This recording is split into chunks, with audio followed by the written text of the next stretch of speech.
Bunaqa issiq kunlarda barchaga birdek yoqadigan muzdakkina ko'ksillarni birgalikda tayyorlaymiz. Demak, mol go'shtimizni, lahm joyini somoncha shaklida to'g'rab olamiz.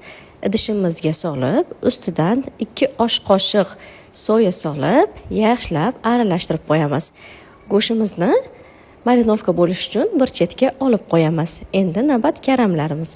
Karamlarimizni mayda somoncha shaklida to'g'rab, idishimizga solib, karamlarimiz ustidan 1 choy qoshiq shakar, 1 choy qoshiq tuz, 70% uksusdan 5-6 tomchi solib, ketidan mayda to'g'ralgan ko'katlarimizni solib, 2 choy qoshiq soya solib, yaxshilab aralashtirib, karamlarimizni ham bir chetga olib qo'yamiz. Endi marinovka bo'lgan go'shtlarimizni tovaga yog' quyib, bir oz qizartirib qovurib olib, ketidan suv quyib, past olovga dimlab qo'yamiz.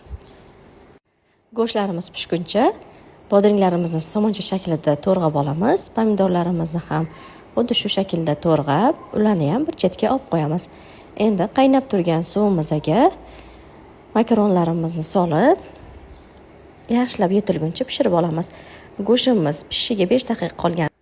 Bolgarskilarni solib, birov aralashtirib, yana 5 daqiqa dimlab qo'yamiz. Endi 3 ta tuxumni shunaqa birin-ketin pishirib olamiz va ularni ham mayda somoncha shaklida to'g'rab olamiz.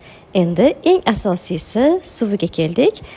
1 litr suvimizga 1 osh qoshiq tuz, 3 osh qoshiq shakar, 70% uksusdan 1 choy qoshiq solib, ketidan Xitoy tuzdan solib, 2 choy qoshiq soya solib, yaxshilab aralashtirib olamiz. Suvimiz yaxshilab aralashib, tuzlari, shakarlar erigandan keyin ketidan mayda qirg'ichda chiqarilgan pomidor, xuddi shunday bodring, chesnok maydalab solib, barchasini yana yaxshilab aralashtirib, 5-6 ta muz bo'laklaridan solib, muzdakkina suvini tayyorlab olamiz. Endi tayyor ko'ksiyimizni yig'ish jarayoniga keldik.